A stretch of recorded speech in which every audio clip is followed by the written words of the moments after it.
लिए तैयारी की थी। एनडीए का जो एग्जाम था, उसका पेपर था, मैंने कैसे क्वालिफाई किया था, मैंने क्या स्ट्रेटजी अप्लाई की थी, कैसे पढ़ता था मैं, तो मैं वो सारी चीजें आप लोगों को बताऊंगा। तो एनडीए का जो एग्जाम है उसको क्वालिफाई करना बहुत बड़ी बात नहीं है। बस हमारे सामने जो डिफिकल्ट फेज आता है वो सेकंड फेज में आता है, जैसे एसएसबी। तो अब एनडीए में गर्ल्स भी अलाउ कर दी गई हैं। तो एनडीए का जो एग्जाम है उसको बहुत आसानी से आप क्वालिफाई कर सकते हो, अगर आपको एक प्रॉपर स्ट्रेटेजी पता है, आपको एक प्रॉपर स्ट्रेटेजी प्लान पता है कि आपको किस हिसाब से पढ़ना है, किसके अकॉर्डिंग तैयारी करनी है, कैसे चीजों को समझना है। तो आप बहुत आसानी से एनडीए का जो एग्जाम है उसकी तैयारी कर सकते हो और बहुत अच्छी रैंक ला सकते हो, बहुत पेपर को बहुत आसानी से क्वालिफाई कर सकते हो। तो एनडीए का जो पेपर है वो हमारा मैथ्स, दो पार्ट्स में डिवाइडेड है, मैथ्स में और सेकंड वन हमारा जीएस में, मैथ्स और जीएस। और मैथ्स के पेपर की बात करें तो मैथ्स में जो है वो 120 क्वेश्चंस होते हैं आपके पास, और जीएस में 150 क्वेश्चंस होते हैं। 120 क्वेश्चंस कितने मार्क्स के होते हैं? 300 मार्क्स के। यहां क्वेश्चंस, यहां मार्क्स। और 150 क्वेश्चंस कितने मार्क्स के होते हैं? 600 मार्क्स के। तो टोटल मार्क्स कितने हुए हमारे पास? 900। तो बेसिकली जो टोटल मार्क्स का जो पेपर होता है दैट इज ऑफ 900 मार्क्स। और पेपर को क्वालिफाई करना not a difficult task, not a very difficult task. It is very easy to qualify the exam, but the difficult part comes in the phase 2. So students, तो यहाँ पे हम देखते हैं 900 marks का हमारे पास पेपर है। तो मैथ्स में 120 क्वेश्चंस 300 मार्क्स के, और जीएस में 150 क्वेश्चन 600 मार्क्स के। तो मैंने सबसे पहले क्या किया, जब मैं तैयारी शुरू की थी तो मैंने पहले पेपर पैटर्न को देखा कि पेपर पैटर्न है क्या। तो मैंने देखा पेपर पैटर्न ऐसे है। फिर मैंने देखा कि 900 मार्क्स में से कट ऑफ कितनी जा रही है, लास्ट टाइम कितने मार्क्स मुझे लाने हैं। मतलब मैं तैयारी तो पूरी करके चलूंगा, पर मुझे कट ऑफ तो देख लूं एक बार कि कितने मार्क्स मुझे लाने हैं, जिससे मैं पेपर क्वालिफाई कर लूंगा और स्टेज 2 के लिए बुला लेंगे मुझे। तो मैंने देखा कि जो मार्क्स मुझे चाहिए थे वो मुझे चाहिए थे 350 प्लस। बहुत बहुत कम मार्क्स हैं। मैंने कहा 350 प्लस मार्क्स चाहिए, तो ये तो आसानी से आ जाएंगे, ये तो आसानी से आ जाएंगे। 900 मार्क्स में से 350 प्लस मार्क्स चाहिए आपको, किसके लिए? स्टेज 2 के लिए, आपके एसएसबी कॉल लेटर के लिए। और अगर आपको मेरिट में आना है तो 400 प्लस मार्क्स आपको गेन करने हैं। तो बेसिकली जैसे कि मैं मैथ बैकग्राउंड से था, मेरे पास 12th में मैथमेटिक्स थी, तो मैंने सबसे पहले इसको देखा कि मैं 300 में से कितने मार्क्स ला सकता हूं। तो मैंने 300 में से देखा कि मैं इसमें आसानी से 200 to 250 मार्क्स आसानी से ला सकता हूं, क्योंकि मैथमेटिक्स का जो सिलेबस है वो मोस्टली 12th क्लास का है। किसका? 12th class. और 11th क्लास का भी है थोड़ा बहुत, और बहुत कम 10th क्लास का भी है। तो मोस्टली जो है, आप अगर तैयारी करो तो 150 प्लस मार्क्स का आपका 12th से हो जाता है मैथ्स का एग्जाम, और 11th क्लास में से 50 मार्क्स। तो ऐसे करके आपका मैथ्स का पेपर होता है। तो अगर आपने 12th क्लास में अच्छे से कॉन्सेप्ट पढ़े हैं मैथ्स के, अच्छे से आपने रिवीजन किया है चीजों का, तो आसानी से आप मैथ के पेपर में 150 प्लस मार्क्स ला सकते हैं। बहुत आसानी से मैथ्स के पेपर में 150 प्लस मार्क्स ला सकते हैं अगर आपने मैथमेटिक्स समझी है। बस दिक्कत किन बच्चों को होती है? जिनके पास मैथमेटिक्स का बैकग्राउंड नहीं होता 12th क्लास में। हालांकि वो फॉर्म भर सकते हैं आर्मी के लिए, पर उनको बहुत सारी दिक्कत होगी, क्योंकि उनको चीजों को समझना बहुत डिफिकल्ट होगा, क्योंकि 12th क्लास का जो सिलेबस है मैथमेटिक्स का वो मोस्टली सिलेबस होता है। तो मैंने सबसे पहले ये देखा, मैंने कहा 12th अगर मैं ये सारे क्वेश्चंस कर लेता हूं तो मेरे 150 प्लस मार्क्स तो यहीं आ जाएंगे। फिर मैंने देखा जीएस का पेपर, जीएस का पेपर जो कि हमारे लिए टफ पड़ता है। जीएस के पेपर कैसे डिवाइडेड है? इंग्लिश में डिवाइडेड है, और उसके बाद फिजिक्स, केमिस्ट्री, मैथ, और उसके बाद सोशल साइंस। किसमें?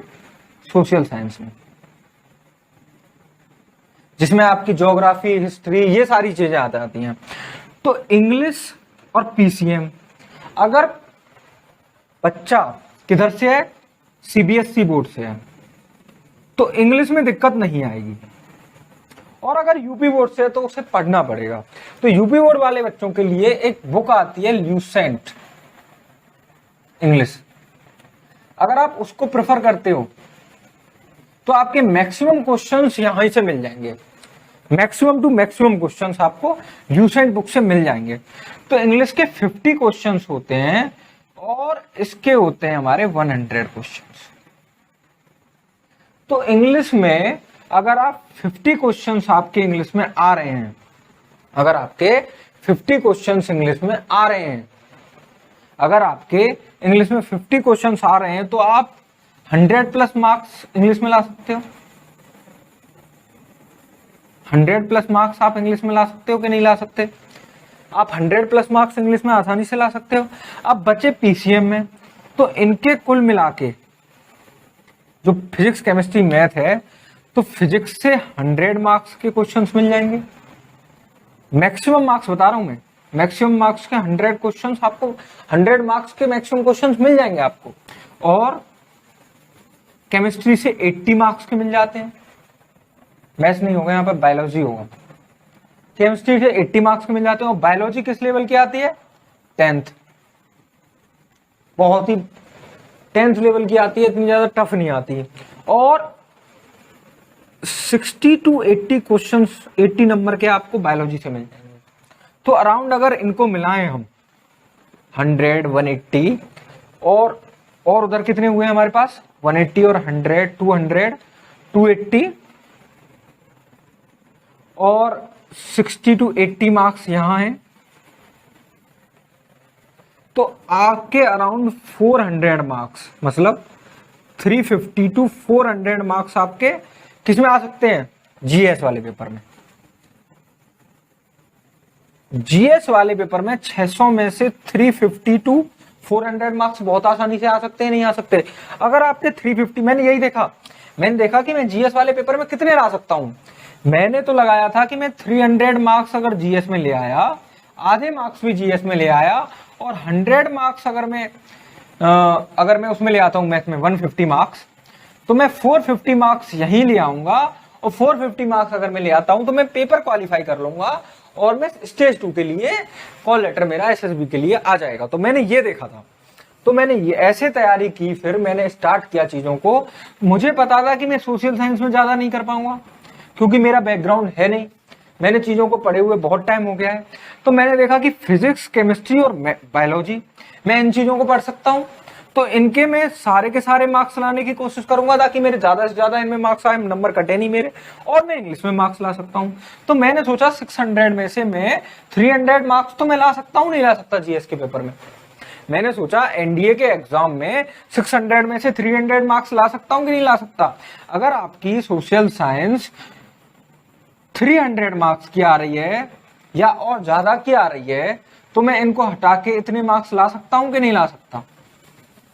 अगर मैं 300 मार्क्स यहां ले आता हूं और 150 प्लस इसमें ले आता हूं मैथ के पेपर में, तो मैं 450 मार्क्स आसानी से ले आऊंगा। और 450 मार्क्स को देखते हुए ये कट ऑफ क्राइटेरिया और मेरिट लिस्ट के लिए बहुत मार्क्स हैं। मेरिट लिस्ट और कट ऑफ क्राइटेरिया के लिए ये बहुत मार्क्स हैं।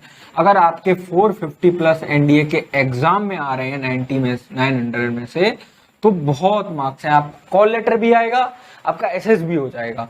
तो जो स्ट्रेटेजी प्लान रखना था वो यही रखना है आप लोगों को कि आपको मैथ्स का रिवीजन करना है अब, क्योंकि आपका 14 नवंबर को एग्जाम है। अब एग्जाम बहुत नजदीक है, अब टाइम बहुत कम रह गया है। तो जितने प्रैक्टिस सेट हो सकते हैं, जितने प्रैक्टिस पेपर, वो अब करने हैं इस टाइम पर। जितने भी प्रैक्टिस पेपर हैं, पीवाईक्यूज, प्रीवियस ईयर क्वेश्चंस, ये सब करने हैं। तो मेरा जो लास्ट 1 मंथ का स्ट्रेटजी प्लान था, लास्ट के जो 1 महीना रह गया था, तो मैंने maximum to maximum practice papers किए थे, जितने मैं प्रैक्टिस पेपर कर सकता था, और मैक्सिमम टू मैक्सिमम मैंने चीजों का रिवीजन किया था, क्योंकि नई चीज अब कोई नहीं पढ़नी थी मुझे। तो मैक्सिमम टू मैक्सिमम मैंने प्रैक्टिस पेपर्स किए थे और मैक्सिमम टू मैक्सिमम मैंने चीजों का रिवीजन किया था। तो मैंने इस तरह से अपने पेपर की तैयारी की थी। अपने एनडीए के जो एग्जाम था उसकी तैयारी की थी। तो अब अगर इस स्ट्रेटेजी से आप चलते हो तो आपके 450 प्लस मार्क्स बहुत आसानी से आ जाएंगे, बहुत कोई डिफिकल्ट मार्क्स नहीं है। तो आपको मैथ्स पर कमांड रखनी है अपनी, फिजिक्स पर कमांड रखनी है, केमिस्ट्री पर कमांड रखनी है, और बायोलॉजी बहुत बहुत थोड़ी बहुत आपको पढ़नी है। और रही आपकी बात इंग्लिश की, तो उस पर भी कमांड करनी है आपको। और जो मैं बुक फॉलो करता था अपने पढ़ने के लिए, मैं बुक फॉलो करता था अरिहंत। अरिहंत की एनडीए की पाथ फाइंडर की बुक आती है, तो मैंने वही फॉलो की थी, उसमें से ही मैंने प्रैक्टिस सेट्स वगैरह किए थे। तो उतनी तैयारी से मैं आराम से 450 प्लस मार्क्स ले आया था और मेरा कॉल लेटर आ गया था। तो अगर आप देखो तो इतना टफ नहीं है, आप 150 मार्क्स यहाँ ला सकते हो और 300 मार्क्स यहाँ ला सकते हो, तो 450 मार्क्स आपके हो गए हैं। तो अगर आप इस स्ट्रेटेजी से चलते हो तो आप बहुत कोई टफ काम नहीं है, तो आप आसानी से पेपर को क्रैक कर सकते हो, आप आसानी से एग्जाम को क्रैक कर सकते हो। तो एनडीए की जो स्ट्रेटेजी थी मेरी लास्ट 1 मंथ की, वो यही थी कि मैं ज्यादा से ज्यादा प्रैक्टिस सेट करता था, रिवीजन करता था चीजों का, क्योंकि मैथ्स 12th का मैक्सिमम है, तो मैंने इसका रिवीजन ज्यादा से ज्यादा किया था। उसके बाद मैं 11th की चीजों का भी रिवीजन करता था थोड़ा बहुत। उसके बाद फिजिक्स, केमिस्ट्री और मैथ, फिजिक्स, केमिस्ट्री और बायोलॉजी, मैंने ये सोच लिया था कि फिजिक्स और केमिस्ट्री से तो मुझे एक भी क्वेश्चन गलत होने ही नहीं देना है, क्योंकि मुझे सोशल साइंस में बहुत दिक्कत है, क्योंकि सोशल साइंस में इतनी ज्यादा कर नहीं पाऊंगा, तो मुझे फिजिक्स और केमिस्ट्री में से एक भी क्वेश्चन गलत होने नहीं देना है। और जीएस वाला जो सोशल साइंस वाला पेपर है, उसमें आप ऐसा नहीं है बिल्कुल भी नहीं ला सकते हो मार्क्स, उसमें भी आप मार्क्स ला सकते हो आसानी से, अगर आपको थोड़ा बहुत भी नॉलेज है, अगर आपने थोड़ी बहुत जीएस पढ़ी है, आप न्यूज़पेपर डेली रीड करते हो, तो उसमें भी आप आसानी से मार्क्स ला सकते हो। तो पर आपको फिजिक्स और केमिस्ट्री जो कि आपके कोर सब्जेक्ट हैं 12th क्लास में, उनमें आपको मार्क्स कम नहीं होने देने हैं। आपको ये ही स्ट्रेटेजी रखनी है। जर्नल क्वेश्चंस होते हैं फिजिक्स और केमिस्ट्री के, अगर आप बुक्स को पढ़ोगे, एनसीईआरटी पढ़ोगे, तो सारे क्वेश्चंस आपको मिल जाएंगे। तो मेरा जो एनडीए के लिए जो तैयारी का प्लान, जो मैं स्ट्रेटेजी फॉलो करता था, वो यही था कि मुझे इसी हिसाब से तैयारी करनी है, और मेरा आसानी से पेपर क्वालिफाई हो गया था और मुझे एसएसबी के लिए कॉल लेटर आ गया था। तो थैंक यू स्टूडेंट्स, यही मेरा स्ट्रेटेजी प्लान था। आप बहुत बढ़िया तरीके से तैयारी करिए और बहुत अच्छा होगा आपका पेपर। और गर्ल्स के लिए भी बहुत बहुत बधाइयाँ कि आपको जो है अलाउ कर दिया गया है। आपका भी पेपर सेम ही होगा, आपको भी बहुत बहुत कठिनाइयों का सामना नहीं करना पड़ेगा। आप अगर यही स्ट्रेटजी फॉलो करते हो तो बहुत अच्छे मार्क्स आएंगे। Thank you students, thank you very much.